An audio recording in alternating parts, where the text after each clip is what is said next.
Vous êtes bien autour du jeu, votre podcast d'actualité ludique et participative. Je suis Adrien, vous êtes sur la chaîne de Nix. Vous pourrez trouver ce podcast sur Spotify, Deezer, SoundCloud, YouTube Music, à peu près partout, mais pas sur la chaîne du Ludovore. Sur la chaîne du Ludovore, vous allez retrouver Kevin. Regardez comme il est beau. Il a bien travaillé ce mois-ci, puisqu'on a beaucoup de choses dont parler. On a une actualité qui est bien chargée.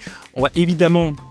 Ce sera sûrement dans le titre parler de toute cette problématique de droits de douane, d'incertitude dans le milieu du jeu, mais aussi on va revenir un petit peu sur le feuilleton Simone qui n'a de cesse de faire parler de lui, en bien en moins bien. En tout cas, il vient cette semaine de publier le rapport financier tant attendu sur son année 2024. Donc bien sûr, j'ai eu envie de traiter de ça, de vous donner une suite un petit peu, un droit de retour par rapport à l'émission précédente. Et puis on évoquera entre autres, ce sera la première partie, la charge de Stonemaier Games sur son blog vis-à-vis de l'administration Trump. Kevin, c'est un petit peu ta partie. Alors, est-ce que... bonjour, je vais te laisser l'opportunité de saluer. Laisse-moi dire bonjour aux gens. Voilà, c'est ça. Et puis nous dire éventuellement... tu sais que là, l'intro, il faut que je m'en débarrasse en un bloc. Et puis éventuellement nous dire à quoi tu joues en ce moment. On va quand même prendre 5 minutes pour parler un petit peu de notre actu à nous. Yeah, bien sûr. Alors d'abord, bonjour à tous. Et ça c'est fait. Éventuellement aussi. D'abord, je m'excuse avant de commencer parce que voilà, j'ai la voix cassée. Je pense que ça s'entend un petit peu, mais oui, j'ai la voix pétée. Pour ceux qui sont abonnés à la chaîne, qui suivent le menu crowdfunding, vous savez que ça m'arrive une fois tous les 2-3 mois, pour une raison que j'ignore. Enfin si, j'ai un enfant en bas âge, du coup il me refile ses microbes. Voilà, c'est tout trouvé. Mais donc oui, je m'excuse, peut-être que j'aurai une voix un peu désagréable à écouter, que je me raclerai violemment la gorge de temps à autre, mais bon, vous m'excuserez. Pour ce qui est de l'actu, bon, pas grand-chose, parce que malheureusement, mars, Xavier n'était pas là. Bon, avril, on n'a pas réussi à se voir autant qu'on l'aurait souhaité, du coup, on a sorti un petit peu moins de choses qu'on l'aurait souhaité. Mais on a quand même pu tester 2 trucs qui vont un peu plus marquer récemment. À commencer par Hollow Pact, parce qu'on devait le couvrir sur la chaîne avec une review. C'est un jeu qui vient de se lancer très récemment sur Kickstarter, dans l'univers de Beast, donc leur jeu financé précédent, qui avait fait un très beau succès à l'époque. Hollow Pact commence un petit peu plus doucement d'ailleurs, pour être tout à fait honnête, il a quoi, 1000, même pas, même 872, tu vois. Et pas extraordinaire après 4-5 jours de campagne quand même, surtout après un succès à genre 8-9 000 backers pour Beast. Quand même. Ouais. Même si pourtant ils partagent le même univers un peu horrifique avec une très belle DA assez unique. Un jeu semi-coopératif où on va incarner soit des malandrins qui vont donc semi-coopérer, soit une grosse bête dont on a volé un artefact qui va donc courser les personnages pour mettre fin à leur jour dans la joie et la bonne humeur. Et vous le verrez dans notre review, mais ça nous a plu, mais un peu déçu quand même. Disons qu'on est un peu sur un jeu mi-figue mi-raisin pour l'instant. On garde toujours à l'esprit que c'est un prototype, donc ça va encore évoluer un petit peu. Mais c'est vrai qu'il y a beaucoup de bonnes idées. C'est un jeu qui a pas mal de potentiel à mon avis, mais qui en l'état me semblait pas encore totalement au point. Il y avait, selon moi, un problème un petit peu d'équilibrage, notamment. La bête a gagné à chaque fois qu'on a joué, par exemple. Mais quand même un petit potentiel assez sympa, un univers assez unique qui, moi, me plaît bien. Donc voilà, on a fait 3-4 parties de ça, et puis plus récemment, une seule partie. Juste, je te coupe avant qu'on passe à autre chose, rapidement.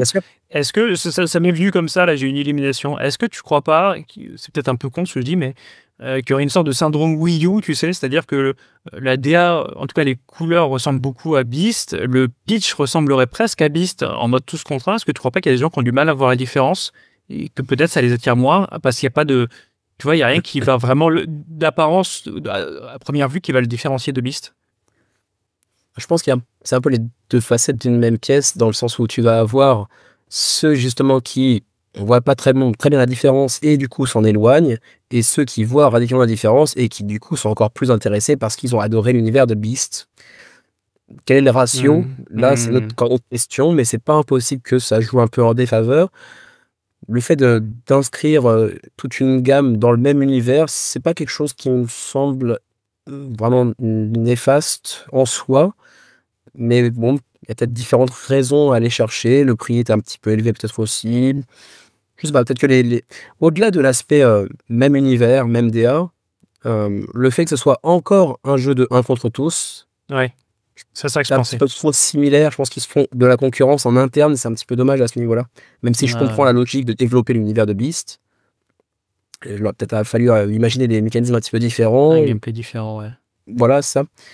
Et du coup, Et je sais pas si c'est lié à ça, mais notre vidéo, du coup, était un petit peu, alors, reflète un petit peu notre avis, dans le sens où on a été un petit peu mitigé dans nos réactions. Et je sais pas si c'est pour ça, mais notre vidéo n'apparaît pas sur la page de la campagne. Peut-être parce qu'on l'a communiqué sur la vidéo un peu trop tard, on l'a lancé un petit peu trop tard et il était déjà dans la tête dans le guidon du fait des débuts de la campagne. On sait que c'est les premières heures qui comptent le plus.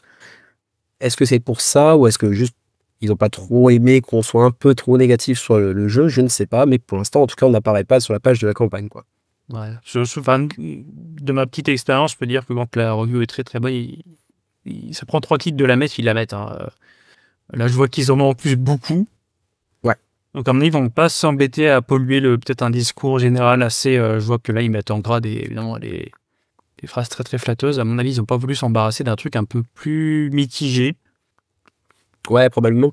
Et puis après, Mhm. le truc tu sais, les bullet points, comme on dit en anglais, enfin, les petites citations que tu vas mettre comme ça sur les pages de campagne, on, on improvise tellement dans nos façons de parler dans les reviews qu'on n'a jamais de petites phrases toutes faites comme ça qui accrochent bien, tu vois.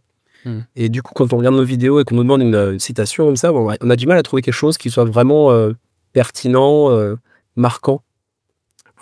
D'autant plus qu'on est souvent assez nuancé, donc quand on est un truc positif, c'est toujours quelque chose de négatif après.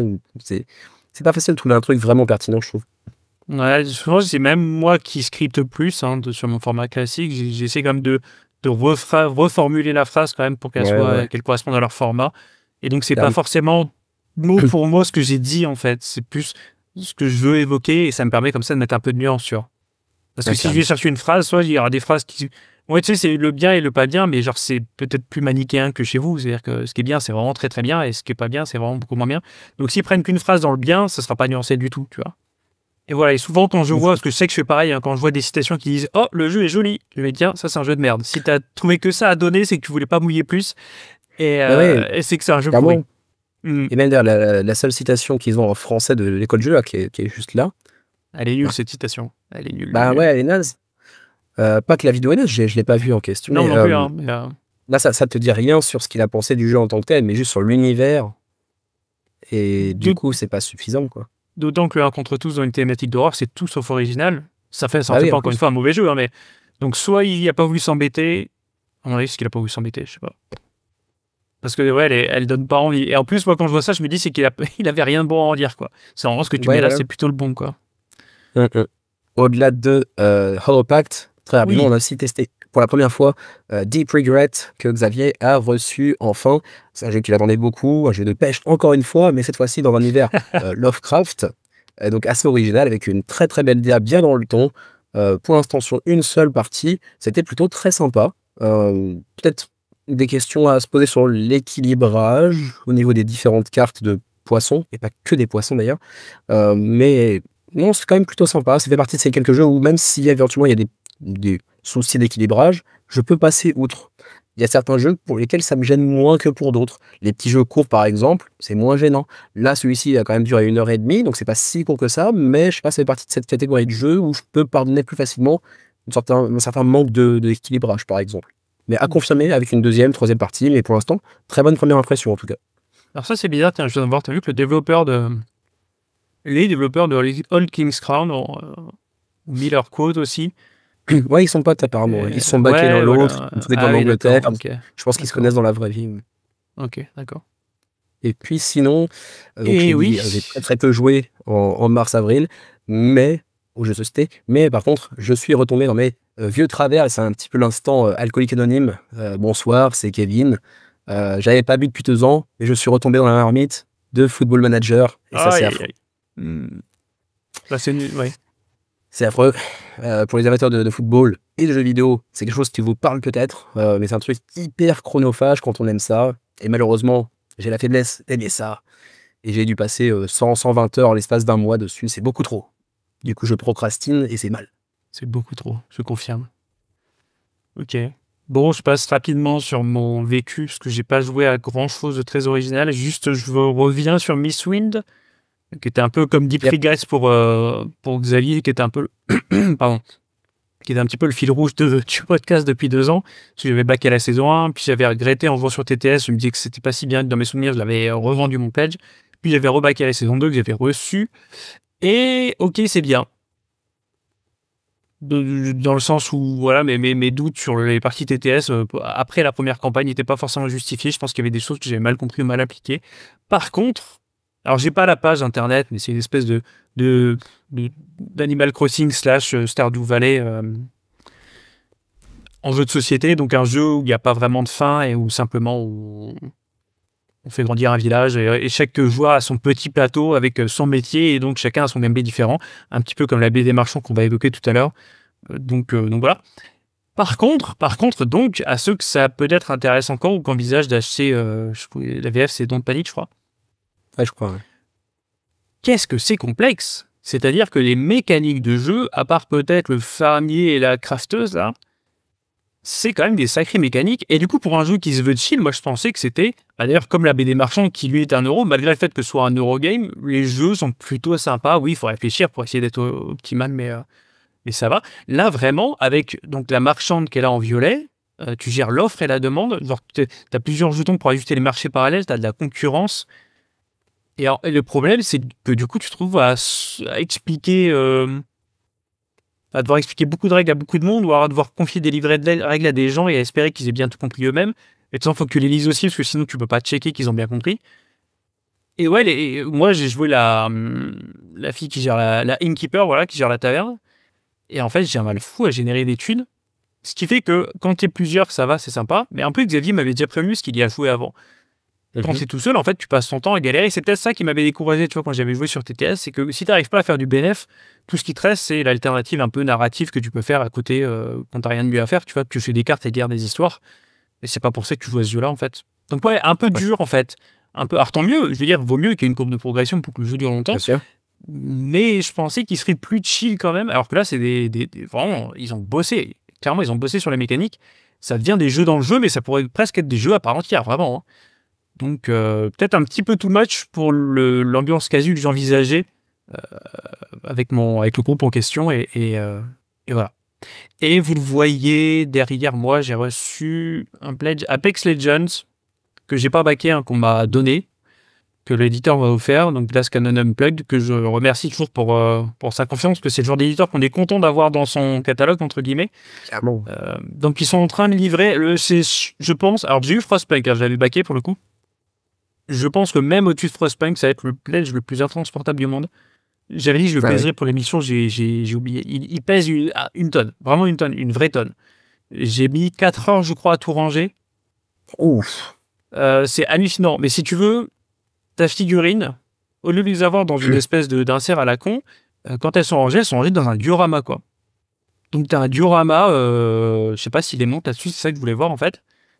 Donc, évidemment, c'est magnifique, mais c'est tellement overkill. Voilà, tu as un truc comme ça, en fait. Un petit diorama avec un petit capuchon plastique par-dessus.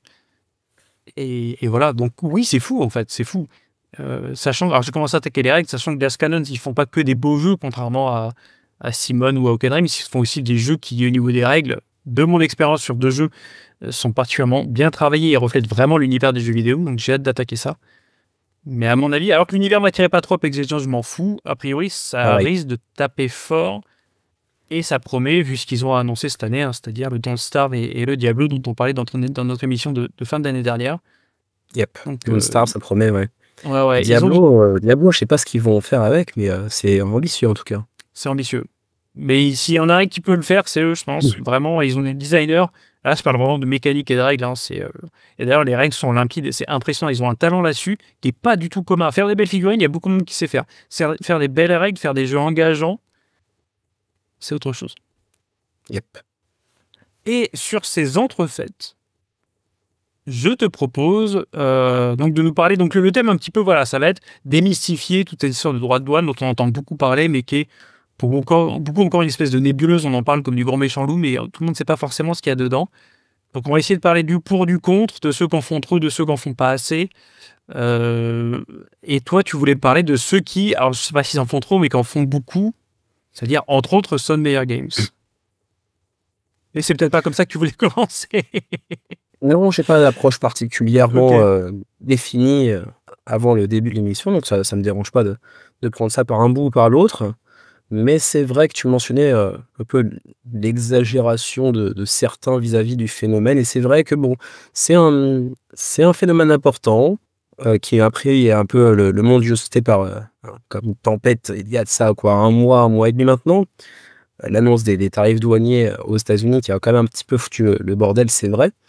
Mais je trouve quand même que ces dernières semaines, les tarifs douaniers, ils ont un petit peu bon dos quand même.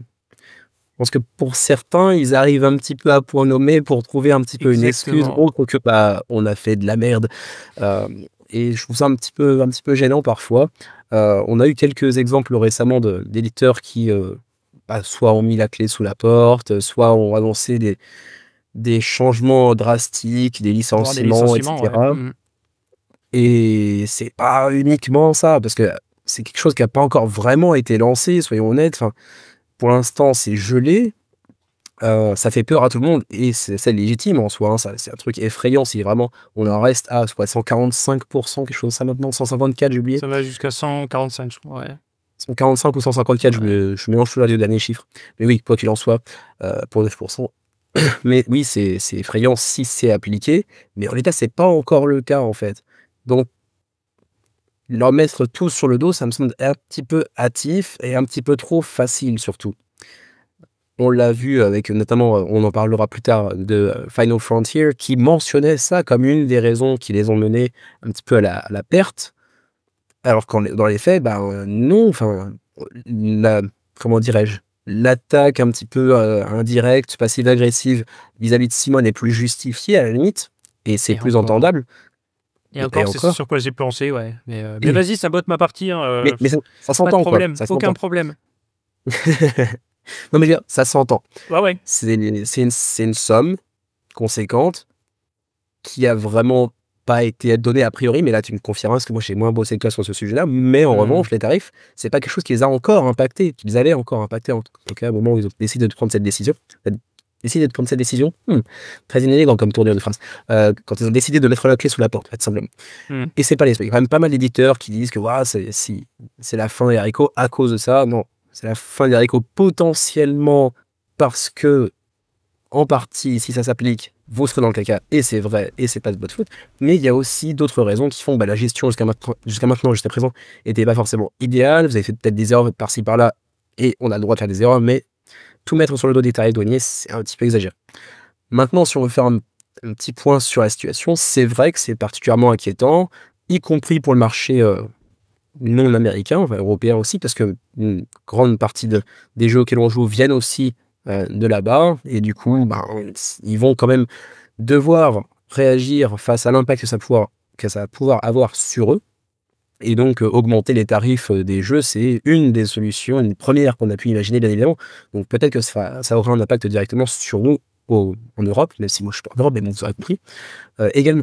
D'autant que Donc, il va d'ailleurs, falloir. c'est le moment de le placer, je fais une parenthèse, d'autant plus Ouais, parce que c'est une news qu'on n'aura pas le temps d'aborder aujourd'hui, mais on a une espèce de rachat de boîtes de distribution aux États-Unis qui s'organise autour d'une espèce d'oligopole ou voire de monopole de distribution du jeu aux États-Unis, suite à des banqueroutes, à des faillites, qui font que les prix nécessairement vont augmenter, parce qu'on a l'impression que les gens en fait se regroupent, se mangent entre eux pour qu'il n'y en ait plus qu'un et puis qu'ils puissent quand même poser ses tarifs et faire un peu ce qu'il veut. Donc il y a aussi ce contexte, et je te coupe juste 2 secondes là-dessus parce que je voulais l'évoquer, de distributeurs aux États-Unis qui s'entremangent entre eux, ce qui ne veut rien dire, et qui sont des distributeurs qui vont potentiellement alimenter l'Europe aussi. Voilà, je te rends la parole. c'est-à-dire qu'ils se phagocytent Ils se font l'un l'autre. exactement. Et ça vient encore de Board Game Wire, qui est vraiment, si vous êtes anglophone, un site que je vous recommande, qui a des articles Ouais, très ouais, ouais. pointus, et souvent il est le seul à parler de ces sujets-là. Je prends pas assez le temps de consulter leur site, mais c'est vrai que c'est généralement une très bonne source d'informations sur le milieu, ouais. Vraiment C'est un très mec cool. tout seul qui fait ça en plus. Bref, voilà, En c'en plus, est ouais, ouais. terminé. Ouais. Non, c'est vraiment à saluer pour ce coup-là. Ouais. Et donc, ouais, petit point rapide. Donc, on a eu d'abord une première annonce, puis une seconde qui montait à 40, puis 50, puis 150, etc. Bref, ça a été l'escalade. C'était un peu le grand n'importe quoi, ouais. Mais on a finalement commencé à se dire, on va faire cette émission-là il y a 2-3 semaines. On était encore vraiment dans le dur de la situation. Vraiment, ça évoluait tous les jours, etc. On n'a pas pu trouver un créneau plus tôt que celui-ci. Et finalement, c'est pas plus mal parce que la poussière commence à retomber un petit peu. Et on voit que, bon, il y a matière vraiment à s'inquiéter, mais peut-être pas autant qu'on le pensait au début. D'autant plus que plus les chiffres montent, plus ça devient ridicule au point de se dire que bon, là vraiment c'est juste une guéguerre tarifaire qui va pas durer longtemps, on va retomber sur une norme plus classique. À terme, je pense, je peux me gourer, je suis pas du tout expert en la matière, je suis pas économiste, mais a priori, c'est juste, bon, bander un petit peu les muscles l'un l'autre pour voir qui va avoir la plus grosse, mais ça va certainement retomber à une norme, peut-être un peu plus haute que par le passé, mais a priori, c'est ce qu'on devrait retrouver. Je pense pas qu'il y aura un impact aussi énorme qu'on a pu l'imaginer dans les premiers jours ou les premières semaines. Je sais pas ce que tu en penses à ce niveau-là. Ouais, si, j'ai toute une partie là-dessus, hein, justement, ouais. Je pensais. Alors, bizarrement, parce que on étudie les sujets ensemble, mais évidemment, on se montre pas nos copies avant. Je pensais pas qu'il allait dans ce sens. En fait, tu vas complètement dans mon sens. Donc, je vais ensuite passer une demi-heure à te donner raison. Prépare-toi à te gargariser de ça. Mais ouais, non, jusque-là, je t'ai dit, je vais pas dévoiler, lancer mon sujet tout de suite et je vais te laisser terminer. Mais ouais, non, je suis complètement Ouais. d'accord avec toi et j'ai d'ailleurs pas mal de chiffres et de faits pour appuyer aussi un petit peu ça, quoi. Même s'il faut bien sûr rester dans la nuance, il y a une incertitude. Et sans parler de prix, c'est aussi un peu ce que je vais vouloir ramener, hein. C'est que finalement, les droits de douane, on s'en fiche, c'est l'incertitude que ça déclenche qui pose problème au final et qui peut poser de gros problèmes en termes de coûts de production, d'embouteillage à la cheminois et compagnie. Là où c'est vraiment flippant aussi, en fait, euh, c'est pas tellement sur le moyen ou long terme, où là, encore une fois, je pense qu'on va retomber sur une norme un peu plus classique. Et sur le court terme, en revanche, aussi, si vraiment il applique ces tarifs douaniers dans comment dirais-je, un espace de temps relativement restreint, très prochainement en tout cas, le risque, c'est pour tous ceux qui ont déjà lancé leur production Bien sûr. ou qui Toutes les s'apprêtent à campagnes qui sont livrer. terminées et qui, ouais, voilà, c'est ça, ouais, toutes les campagnes 2024 plus, quoi, ouais, ouais, ouais. Et là, tu vois de plus en plus depuis une semaine ou 2 semaines, dans les actualités KS, des projets à baquer, des gens qui te disent, ben, bien sûr, on regarde la situation, on va voir ce qui se passe, et en l'état, c'est pas impossible que on maintienne vos pledges euh, dans un hangar pendant des mois, en attendant que la situation s'améliore. On va livrer en Asie, on va livrer en Europe potentiellement, mais on va pas livrer aux États-Unis, par exemple. On voit pas mal de gens qui réfléchissent pour trouver des situations. Et une des voix qui porte le plus depuis quelques années, parce que son statut d'éditeur lui permet, parce que son blog et même ses vidéos YouTube fréquentes le lui permettent, c'est Jamie Stegmaier, donc le patron, le fondateur de Stonemaier Games. Et du coup, il a des billets de blog assez fréquents, Les billets dans lesquels il d'humeur. a traité aussi. Les billets d'humeur, comment dire. Et billets d'humeur, voilà, dans lesquels il réagit justement à l'évolution de la situation à de nombreuses reprises. Et c'est marrant de voir justement, avec l'évolution du sujet des tarifs douaniers jour après jour, l'évolution de sa pensée, de sa réflexion, qui l'a mené jusqu'à donc la participation à une attaque en justice du président par tout un groupe, une sorte de conglomérat d'entreprises, y compris des éditeurs, y compris donc Stonemaier Games. Mais donc c'est une dizaine, une trentaine, j'ai oublié, d'entreprises qui se sont un petit peu liguées pour attaquer en justice finalement ce qu'ils estiment être un abus de pouvoir en fait, parce que si j'ai bien compris leurs arguments, ce qu'ils avancent eux, en tout cas la firme qui les représente judiciairement, c'est que le pouvoir d'impacter les tarifs douaniers ne revient pas directement au président mais au Congrès, et donc c'est là sujet à un vote, quoi.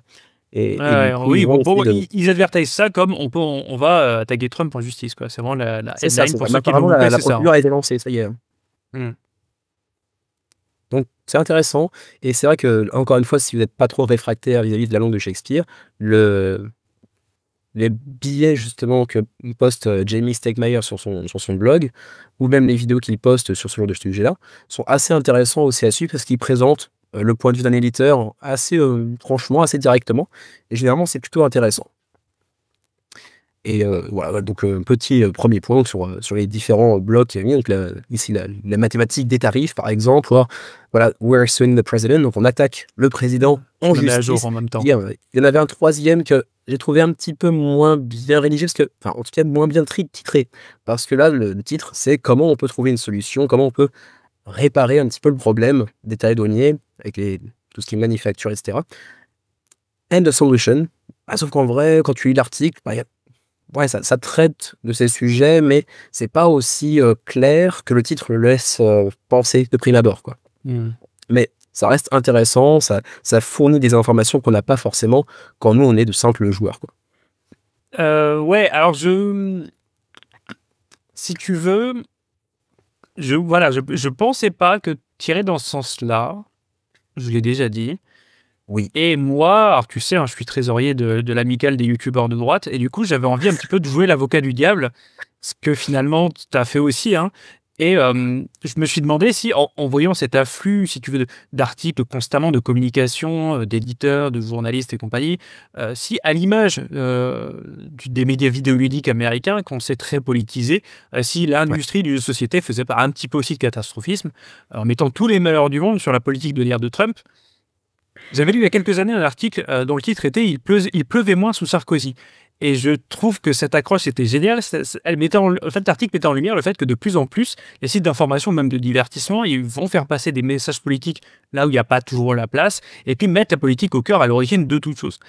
Le premier truc qui m'a fait tiquer, que j'ai eu envie de voir, en parallèle de Stone Meyer Games, il y avait Crafty Games. Et Crafty Games, alors j'en avais sorti quelques-uns, mais on a là c'est IceMakes qui dit bon voilà les tarifs on met en pause.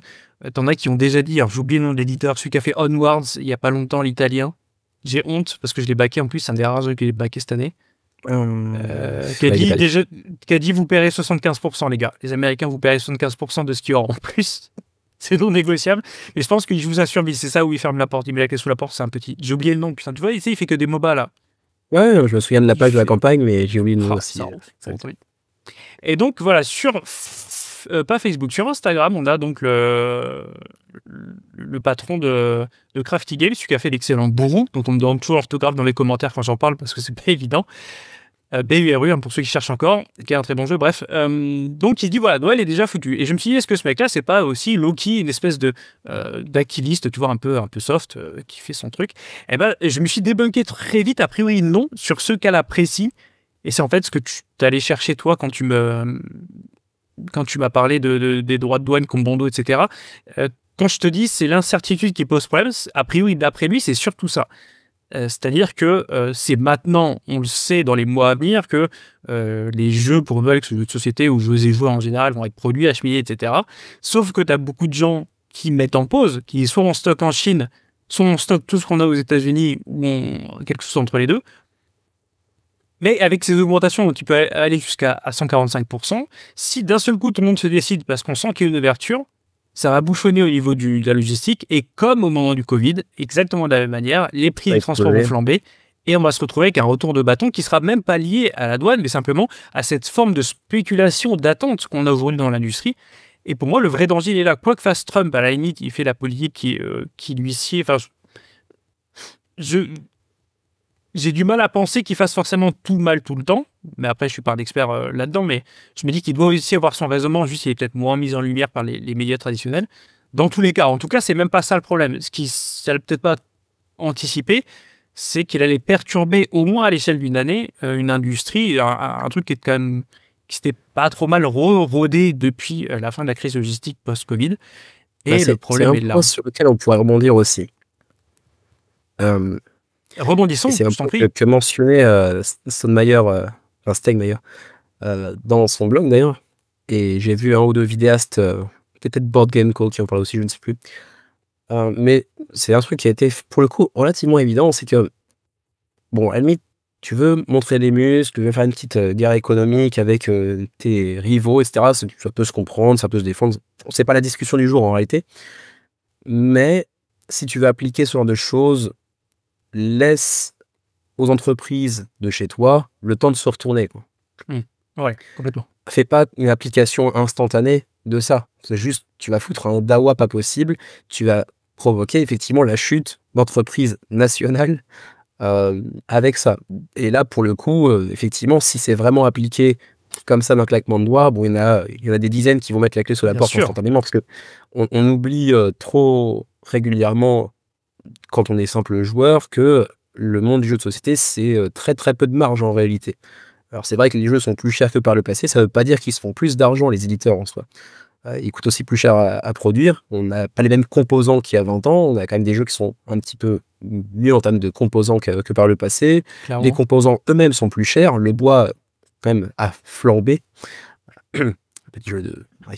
Enfin, heureusement qu'il n'a pas flambé, mais les prix ont flambé. Et du coup... C'est le temps que ça arrive au cerveau, c'est bon, j'y suis.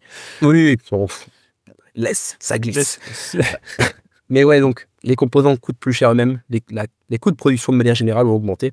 Donc, c'est pas une industrie qui fait beaucoup de marge en réalité. Tu te lances pas dans le jeu de société pour gagner des millions, quoi, clairement.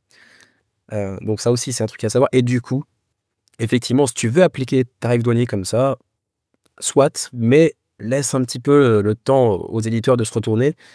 Et aussi, un autre truc, alors pour le coup, c'est pas Stonemaier qui en parlait, c'est que par le passé, je crois que pendant le premier mandat de Trump, apparemment, il y avait déjà eu des augmentations de tarifs douaniers sur certains pays, etc. Mais il y avait des exceptions pour certaines industries. Et typiquement, les industries qui sont pas en capacité de produire sur le sol national. Et là, clairement, pour ce qui est des jeux de société, alors, ils ont quelques usines par-ci par-là, mais elles n'ont pas du tout la même expertise, les mêmes capacités que les usines en Chine ne l'ont. Vraiment, ils se sont spécialisés là-dedans depuis des années. Ça prendra un temps fou pour arriver au même niveau aux États-Unis. Et donc, il n'y a juste pas la possibilité de le faire actuellement aux États-Unis. Et du coup, dans ce genre de situation-là, normalement, il y a des exceptions. Donc, c'est un truc à analyser. À quelle catégorie d'industrie tu vas décerner des exceptions ou pas. Ça, c'est à voir. Mais ça existait. Et du coup, c'est vrai que là, ça paraît étrange, ça paraîtrait, qu'on disait à la étrange, qu'il n'y ait pas d'exception de ce genre-là qui soit appliquée. Alors, d'autant, ouais, alors je trouve ça... A priori, le truc était vendu comme on fait ça pour protéger, c'était du protectionnisme 101, en gros, élémentaire américain. Ouais. Sauf que oui, comme tu dis, c'est fait très vite et trop vite et que tu laisses pas le temps aux industries en question de relocaliser si elles peuvent. Eh ben, t'es coincé. Alors, j'ai creusé cette histoire de tarif. Moi, je voulais pas juste en rester à c'est cher, c'est 145, je sais pas quoi. Donc, j'ai essayé de décomposer un peu et tu seras surpris d'apprendre, tout comme moi, que la Chine, aujourd'hui, fait toujours partie pour les États-Unis de ce qu'ils appellent les MFN, les Most Favored Nations. C'est-à-dire que de base, ah bah tu le sais, monsieur, bah oui, il sait tout, évidemment, il est dans le milieu. Les importations de jeux de Chine, de base, aujourd'hui, elles sont toujours pas taxées par défaut. Là-dessus, donc, il y a plusieurs couches qui s'ajoutent et il y en a, on va pas faire de politique, je suis pas politologue, mais il y en a qui font clairement bandage de muscles. À la base, on a ce qu'ils appellent la section 301. Ça remonte à 2018. Ça avait des droits de douane qui vont de 7,5 à 25%, et c'était déjà à l'époque une mesure de rétorsion de guerre commerciale contre la Chine. Donc c'était sur une sélection de produits, comme tu dis, il y avait des exceptions, c'est ce que tu évoquais, mais il y a certains jeux de société dans certains cas qui ont pu en faire partie. Depuis 2025, en plus de la section, en tout cas les marchandises et les pays qui sont ciblés par la section 301 doivent payer l'IEEPA, International Emergency Economic Powers Act, une administration qui aime beaucoup quand même les noms à rallonge. Et en gros, officiellement, et c'est là où je trouve ça bizarre, ça a été mis en place dans le cadre de la guerre contre les trafics et plus précisément contre le fentanyl. Donc je vois pas ce que ça vient faire là, mais en tout cas, tout ce qui va être... en tout cas, c'est via sous ce prétexte-là que c'était mis en place. Tu vois. Donc tous ceux qui aujourd'hui subissent la section 301 se voient ajouter 20% flat dans la figure de droits de douane offert. Donc là, c'est 2025. Et par-dessus ça, c'est mis en place tout récemment, il y a quelques semaines, ce qu'ils appellent les tarifs réciproques. Et c'est ce qu'on a beaucoup vu à la télé, où il y avait Trump avec son grand panneau avec tous les pays, où il listait les trucs, là. Et là, la volonté, c'est simplement de rééquilibrer les échanges. Donc, c'est celle qui fait le plus peur, parce que c'est la plus violente, mais c'est aussi celle qui a le moins de base, en fait, à part une espèce de guerre, un petit peu de guerre de bluff, un petit peu. Et donc, elle est passée, tu l'as dit, je crois, elle a commencé à 34, vis-à-vis de la Chine, 34%, elle est montée à 84 et à 125 en quelques jours.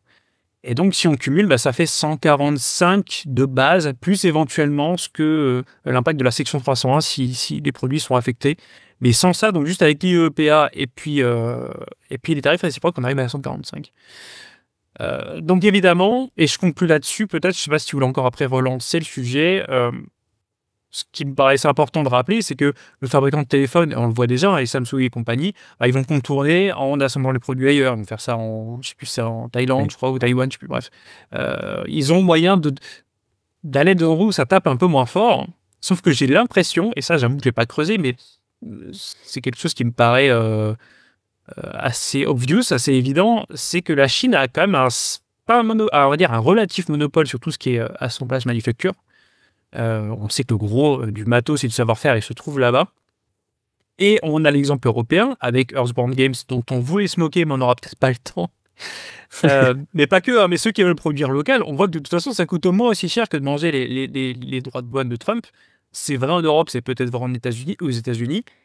Et même si ça ne l'était pas, si c'était pas trop cher de produire aux États-Unis, ce qui m'étonnerait, bah tu l'as dit, il faut le temps de relocaliser. Et là, on n'a pas le temps. On est dans une urgence permanente en fait de livraison des projets, mais aussi de Noël qui revient tous les ans et que c'est des choses qui se font pas en un an, quoi. Alors ça, on va en reparler un petit peu parce qu'on en reparlera avec Game Trace et leur projet. Mais avant ça, il y avait un autre point sur lequel je voulais rebondir, mais il y en avait trop de choses, du coup j'ai oublié ce que je voulais dire. Trop de connaissances, trop d'analyse. Ouais, trop de choses sur lesquelles je voulais rebondir, du coup je me suis paumé dans mes arguments. Oui, c'est maintenant. Ça, on revient. Du coup, tu parlais de monopole, de la production, etc. en Chine, etc. Et d'entreprises qui songent à produire Vietnam, Thaïlande, etc. Et j'ai eu l'opportunité de parler avec un éditeur américain, justement, quand on était à Cannes, autour d'une conversation. Et c'était au tout début de ces discussions sur les tarifs douaniers, etc. Ça commençait un peu à inquiéter les gens, mais pas encore trop. Et lui m'avait dit, j'ai trouvé la solution. Je vais pas faire produire... si, je vais faire produire en Chine, mais je vais faire assembler au Vietnam. Comme ça passe, tu vois. Sauf que je crois que le Vietnam aussi est impacté par les tarifs douaniers de Trump, peut-être pas avec le même pourcentage. C'est que c'est moins pire, entre guillemets, c'est ça. Parce que je crois que c'est Samsung qui va faire ça aussi, pour ses téléphones. Ouais, mais je sais pas, je n'y connais vraiment rien en chiffres, hein, mais si tu fais produire en Chine, que tu fais ensuite transporter tout le matos au Vietnam, la logistique déjà, pour ensuite faire assembler là-bas, et ensuite second volet logistique pour tout retransporter aux États-Unis, etc. Est-ce que vraiment c'est intéressant alors que le Vietnam a aussi des tarifs douaniers qui ont été augmentés assez largement? Sauf si, à moins que, comme il a l'air de le sous-entendre, notre ami Alex Flag, que le président de Crafty Games, que du coup, en passant par le Vietnam par exemple, tu t'épargnes l'embouteillage au port en Chine, et si tu as d'autres moyens de transport du Vietnam aux États-Unis, peut-être que tu peux gagner sur les coûts de transport, qui à mon avis dans tous les cas vont être démentiels cette année, tu vois. Donc si tu t'épargnes la mafia chinoise, parce que c'est une vraie mafia là-bas, qui fait grimper les tarifs dès qu'il y a un peu de demande, peut-être que tu retombes sur tes pattes, tu vois. C'est possible. Pour l'instant, on est un peu trop dans le flou à ce niveau-là. C'est pas une question sur laquelle je me suis appesanti suffisamment pour avoir des informations. Mais ouais, ça va être potentiellement le bordel au niveau logistique. Et c'est pas forcément la chose d'inquiéter les gens de prime abord. Et ça se comprend. Mais c'est vrai que c'est peut-être un des trucs qui finalement va nous impacter le plus au niveau des pledges reçus avec 6 mois de retard, etc. Et là, on va tous en souffrir. C'est-à-dire que là, l'Europe sera impactée aussi. Si les tarifs montent pour le transport, ce sera pas que pour les États-Unis. Ouais, et ce sera frustrant parce que nous, on sera juste à côté, mais on ne recevra pas plus vite. Ouais.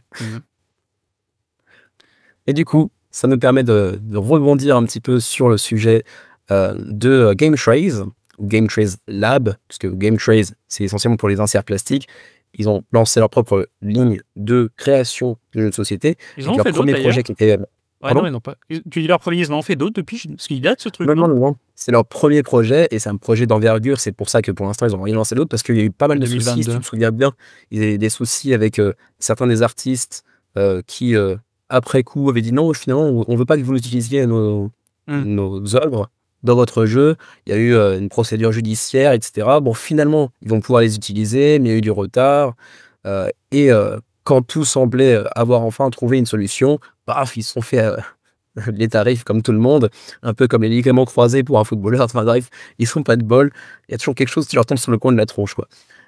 Et du coup, ils ont publié dans leur actualité pour Forsaken, je crois que c'était le mois dernier, un petit billet qui était assez intéressant dans le sens où ils reprennent un petit peu point par point les raisons pour lesquelles, en l'état, tu peux pas demander à l'industrie de société de faire la production aux États-Unis. Et il y avait 5-6 points qui étaient mentionnés l'un après l'autre. Le premier, je ne sais pas si tu peux le retrouver, c'est The Finishing Factory Problem. Je suis sur le bon, sur avril, parce que je vois qu'il parle des tariffs ici, mais c'est plus loin alors. Ah ouais, si, ok. Ouais, voilà, c'est ça ici. Voilà, tu as 5 ou 6 points avec des titres en gras. Et généralement assez bien résumé, assez bien foutu, et assez facile à comprendre. Donc ce fameux Finishing Factory Problem, le truc c'est qu'il n'y a pas d'usine aux États-Unis actuellement qui serait en mesure de produire d'abord tous les composants qui sont nécessaires dans leur jeu. Donc Forsaken, on a quand même pas mal de composants assez riches, comme on peut l'imaginer. Game Trace, ils sont connus pour leurs inserts plastiques, la qualité de ce genre de choses-là. Donc ils ont mis beaucoup de matos, y compris des inserts de leur propre marque à l'intérieur. Bref, il y a beaucoup de matos que les usines aux États-Unis ne sont juste pas en mesure de produire actuellement. Donc ça fait que tu peux pas leur demander de produire aux États-Unis, c'est juste pas jouable. Ouais. Ensuite, en dessous, tu as le problème de la qualité. À l'heure actuelle, de manufacturing agile. Et c'est ce que je te dis tout à l'heure, c'est que les connaissances et le savoir-faire, il n'est pas ici, quoi. Il n'est pas en Europe, il n'est pas en Occident, quoi. Il y a vraiment une spécialisation qui s'est faite dans l'industrie chinoise pour ce qui est de la production, pas seulement de jeux de société, mais de tout. Enfin, on l'a souvent appelé l'atelier du monde pour une raison. En général, c'est le cas aussi pour les jeux de société, mais pour bien d'autres choses. Mais oui, ils se sont spécialisés là-dedans. Et du coup, le deuxième point, il vient directement être connecté au premier, c'est la qualité de production, qui sera clairement pas la même, et c'est pour des raisons assez évidentes. Le troisième point, c'était donc Volume and Order Quantities. Bon, clairement, les économies d'échelle, c'est ce qui permet aussi de réussir à avoir des petits gains, malgré tout, des petits bénéfices, parce que tu produis 5000 ou 10 000 copies d'un même jeu, c'est pas du tout le même prix à l'unité, bien évidemment, ça c'est quelque chose de très logique, mais ce serait pas du tout les mêmes économies d'échelle, parce que c'est pas du tout non plus les mêmes coûts de base de production si tu produis aux États-Unis ou en Chine, parce que les employés sont pas du tout non plus aux mêmes émoluments, quoi. Donc ça déjà, c'est une raison supplémentaire qui fait que tu peux pas leur demander de le faire aux États-Unis, d'autant plus que ça va coûter plus cher. Et donc, comme on l'a vu, la qualité serait moindre aussi. Donc vraiment, à tous les étages, on serait perdant, quoi. Il y avait ensuite Equipment and Process, donc tout ce qui est équipement. Les usines américaines sont juste pas équipées pour produire la même qualité. Donc au-delà de l'expertise, au-delà des compétences à développer, il n'y a pas les machines, et du coup, il faudrait investir soit pour acheter des machines du coup en Chine, donc c'est un peu le serpent qui se mord la queue malgré tout, tu vois, ou alors faire de la R&D pour réussir à développer notre propre machine, mais ça va prendre 5, 10, 15 ans pour arriver au même niveau que la Chine, qui entre-temps aura progressé aussi, donc difficile de leur demander ça aussi pour l'instant, quoi. Je fais un petit parallèle, c'est marrant, quand j'étais étudiant, donc au siècle dernier, j'avais un prof d'économie qui disait, à force de faire fabriquer tous nos téléphones en Chine, ils vont nous piquer notre savoir-faire et ils le feront mieux que nous. C'est ce qui est arrivé manifestement. Mais là, on n'est pas sur le même cas de figure, parce qu'à aucun moment, les Américains ont envoyé des usines américaines en Chine pour fabriquer du jeu de société. Donc, on est sur quelque chose de très organique. Ils ont fait leur savoir-faire. Et c'est peut-être ça qui nous bloque aujourd'hui et qui fait qu'on n'arrive pas à s'en sortir à moindre coût. C'est que là, on n'est pas sur quelque chose qu'on a envoyé faire là-bas, mais qu'on savait faire à la base. Ils ont cultivé, travaillé, développé ce savoir-faire et ces compétences techniques. En plus de, donc tu vas l'évoquer, j'imagine, encore le coût du travail. Donc, je pense que c'est ça qui bloque en Europe comme aux États-Unis, en fait. Ouais, clairement. Et puis, on parlait de coût de production, et je l'ai brièvement mentionné, mais c'est le point suivant, le labor, ça coûte simplement pas le même prix de payer des employés aux États-Unis ou en Chine. Les salaires minimums, pour tenter que ça existe, ne sont pas les mêmes, les attentes ne sont pas les mêmes. Tu ne peux pas payer autant un employé américain en usine qu'un employé ou une employée en Chine. C'est juste pas les mêmes salaires, quoi. Et pas le même nombre d'heures de travail de mer non plus, d'ailleurs. Également. Le material sourcing, c'est un point qui est un petit peu plus négligeable à mon avis, mais le fait de pouvoir s'accaparer certains composants, certaines ressources, comme le bois par exemple, bon, ça peut poser des problèmes aussi. Les arbres ne poussent pas sur les arbres, ça c'est rigolo cette phrase-là. Ouais, voilà, ils sont assez drôles, hein, si vous suivez éventuellement Game Trace dans leurs actualités, c'est évidemment assez drôle à lire. Comme Chick Theory Games, ils font des actus assez marrantes aussi. Alors je te dis excuse-moi, juste je tombe dessus, je l'ai pas lu l'article évidemment. Je note quand même, c'est toujours la belle hypocrisie qu'ont toutes les industries de l'univers depuis toujours, de dire ouais, alors par contre l'ouvrier chinois travaille plus et pour moins cher. Et en bas en petit en italique, par contre on est contre l'exploitation et fait attention à ce qu'ils soient quand même heureux, hein. Mais pas autant que chez nous. Pas qu'ils soient aussi heureux qu'un américain, mais c'est toujours cette environnement est toujours un petit peu délicate. Bref. Mmh. Mais il y a pas mal d'éditeurs qui ont mis en avant aussi, parce qu'on leur rétorquait souvent ça, et ça peut se comprendre, Mmh. qu'ils bossent avec des usines qui ont, comment dire, qui ont signé des accords stipulant qu'ils sont obligés de respecter telle ou telle chose, etc. Se disant Apple Il y a pas aussi, mal hein. de. Oui, bah après, bon, les promesses n'engagent que ceux qui y croient, bien sûr. Mmh. Mais il y a quand même quelques entreprises, quelques usines en Chine qui, en fait, sont pas des entreprises chinoises comme Panda, par exemple, qui est une des Ouais. usines les plus connues du secteur. C'est des Canadiens, en réalité. Mmh. Ils ont leurs usines en Chine parce que ça coûte beaucoup moins cher, mais c'est des Canadiens, en réalité. Donc, eux, à mon avis, j'ai quand même plus tendance à faire confiance en le respect des droits de l'homme des travailleurs pour une entreprise canadienne, même si elle est localisée en Chine, pour le coup, que une entreprise chinoise, enfin sino-chinoise, on va dire, pas 100% chinoise. Mais ouais, effectivement, ça reste toujours un point qui pose question aussi, évidemment. Et puis, dernière chose aussi, c'est qu'en fait, les usines, bah, on l'a dit tout à l'heure, elles sont pas au point, elles sont pas assez nombreuses. Et si on veut construire et équiper euh, des usines pour pouvoir produire et installer la production aux États-Unis de manière pérenne et de manière efficace, suffisamment efficace pour produire les jeux qui sont actuellement produits en Chine, ben, il faut tabler sur 10-15 ans, quoi. Mmh. Oui, bah, oui, mais on en revient à ton point de départ, quoi. C'est que ce que fait Trump peut avoir du sens, dans Ouais. l'absolu si tu laisses le temps à beaucoup d'industries. Et c'était la même chose, si tu regardes pendant le Covid, même en France, avec l'essor de l'industrie du médicament ou de ces choses-là. Quand on se rend compte du problème, on peut pas le retourner comme ça, quoi, malheureusement. Ouais, bien sûr. Ouais. Mais quand même, pour revenir sur la discussion précédente, pour l'instant, on n'est encore que sur des hypothèses, parce que pour l'instant, la situation est un petit peu gelée. Donc, quand même pas mettre tous les maux de la terre sur cette simple discussion des tarifs douaniers. Et donc c'est pas parce que la corde est gratuite qu'il faut se pendre. Les éditeurs qui mettent sur le dos des tarifs douaniers se mettent un petit peu le doigt dans l'œil jusqu'au genou, à mon avis, même si c'est un petit peu de manière volontaire. Mais bon, ouais. Ouais, il y a une À prendre forme avec des pincettes. d'hypocrisie. Ouais, Ouais. je te remercie de me lancer comme ça. Heu, il y a un potentiel problème qui a déjà, presque on dirait par anticipation, c'est assez bizarre, hein, fait fermer des boîtes. Alors j'ai plus les noms, malheureusement, j'ai vu passer quelques noms d'éditeurs ou distributeurs qui fermaient leurs portes et j'ai pas relevé les noms, bêtement. En tout cas, voilà, par anticipation, ça se profile comme ça. Il y a beaucoup de gens qui sont coincés, en tout cas, c'est-à-dire qu'aujourd'hui, ça fasse, ils doivent Ouais. produire, pas produire, faire venir, laisser sur place, attendre, etc. Et il y a malgré tout, alors il y a un petit groupe de mauvais élèves quand même, je trouve, que j'aimerais bien débunker un petit peu, ou en tout cas sur lesquels j'aimerais bien donner mon point de vue. Et on peut commencer par Simone. Alors Simone, c'était un peu la headline du mois dernier, et c'est vrai qu'on a Ouais. tapé assez fort dessus. J'aime pas forcément être manichéen ou aller que dans un sens ou que dans un autre. Euh, Donc, j'essaie peut-être de rajuster un petit peu le curseur, même s'il n'y a pas du bon encore là sur les dernières actus. La première actu, c'est donc que, elle a quelques jours, cette actu, c'est même toi qui me l'as donné.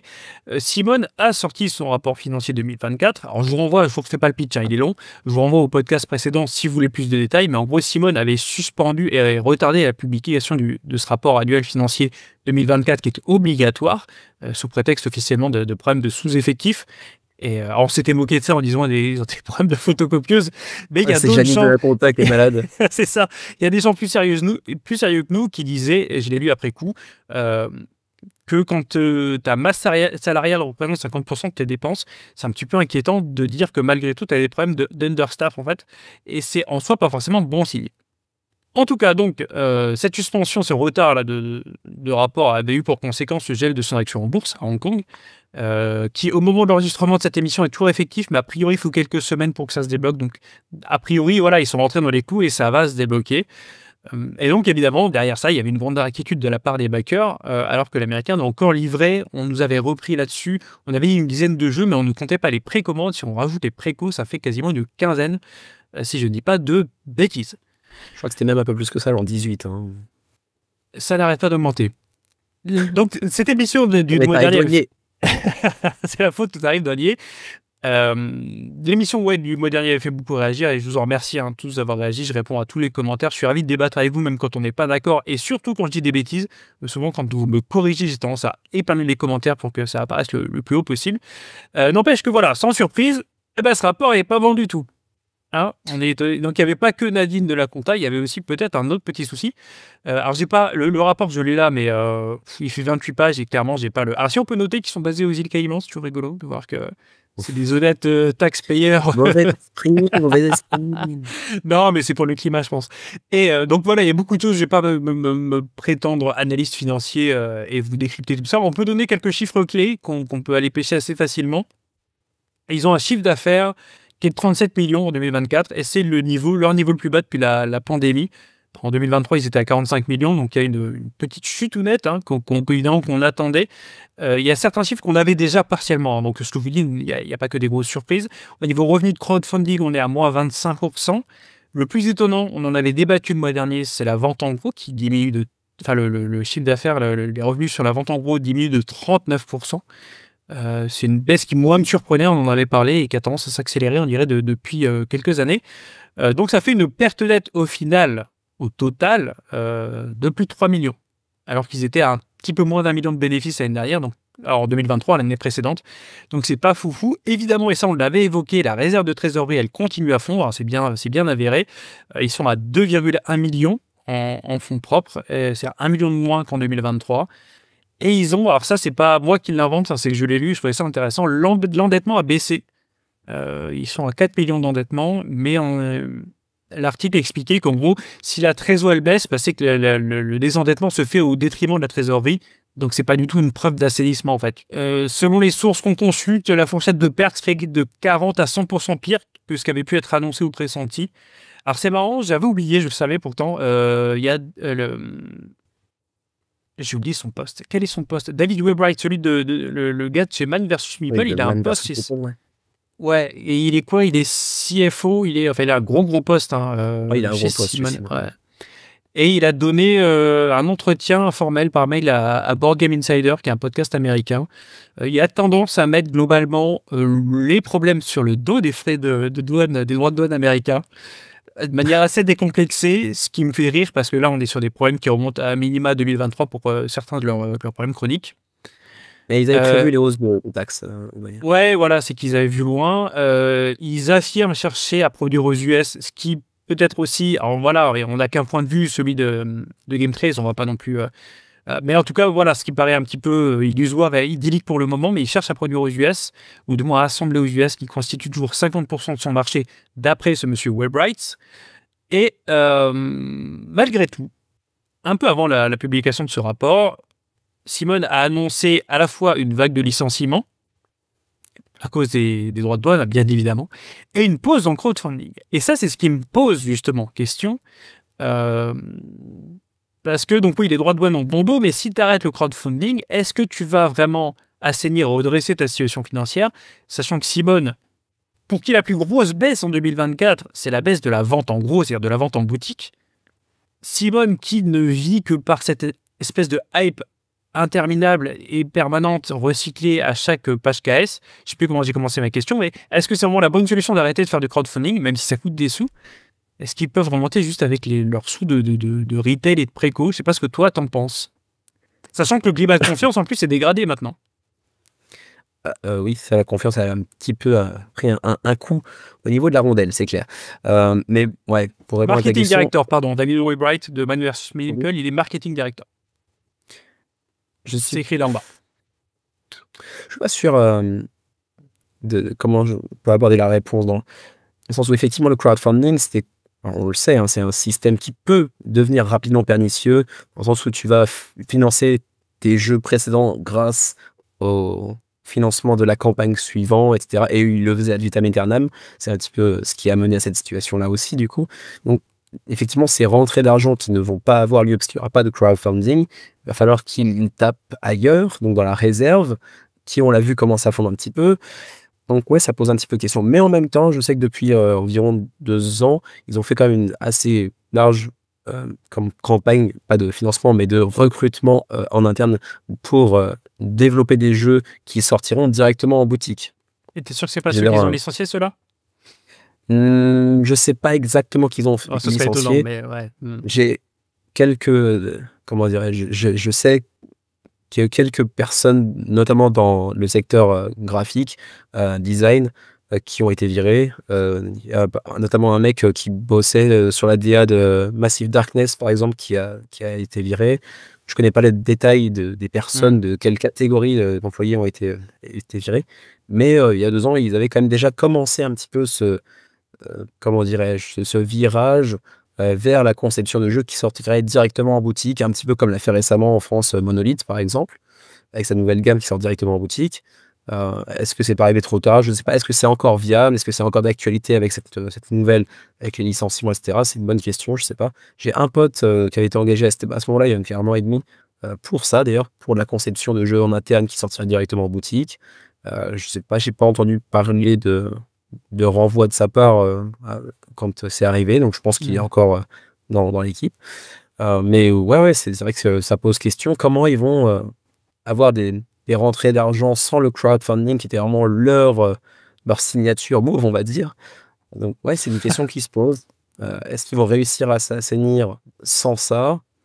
En même temps, c'est un petit peu la seule manière de s'assainir puisque c'était ça qui, à l'origine, avait quand même commencé à foutre le bordel au niveau de la gestion. Donc, ouais, Je pense qu'ils ont c'est réfléchi, un mal parce pour un que, bien. ouais, mon raisonnement, c'est que si tu vas en boutique, si tu redis des gens en boutique, il y a déjà du monde. Alors que sur le toit du monde du financement participatif, que ce soit Kickstarter ou maintenant Gamefound pour Simon, des gens à leur niveau d'influence, d'importance, de backer, il y en a très peu. Et Ouais. l'histoire, en tout cas ce rapport financier, semblerait nous montrer que les gens qui backent du Simon, parce que certes les revenus participés baissent, mais pas tant que le reste, ne sont pas forcément des gens qui vont en boutique, puisque la perte sur les ventes boutiques est beaucoup plus importante. Donc, est-ce que c'est parce qu'ils vont sortir les jeux uniquement en boutique que les backers vont se ruer en boutique? Je ne sais pas. Je ne connais pas assez le marché américain. D'autant plus que je pense que c'est pas les mêmes jeux qui vont sortir. Bah oui, évidemment. Ça va être beaucoup plus léger, donc Ouais. ouais, je sais pas. Question. En tout cas, Après, on sait que Mm. l'un des jeux qui était vraiment l'un de leurs plus gros succès à ce jour, c'est une licence qu'ils cherchaient à vendre depuis de nombreux mois maintenant aussi. Donc, c'est toi qui avais l'exclu. non, C'était une exclu, les ludovores. Hein. Abonnez-vous, cliquez. c'était une exclu faites des dons. francophone peut-être, mais pas une exclu. Mais en plus de ça, les différents projets sur de nouvelles IP qu'ils ont lancés n'avaient pas rencontré un si franc succès que ça. C'est des trucs comme Mordred et compagnie, mais on avait déjà parlé de ça l'avait vu. Hein. de manière où. Mm. Ouais. Et puis bon, cerise sur le gâteau, hein, moi je finis là-dessus.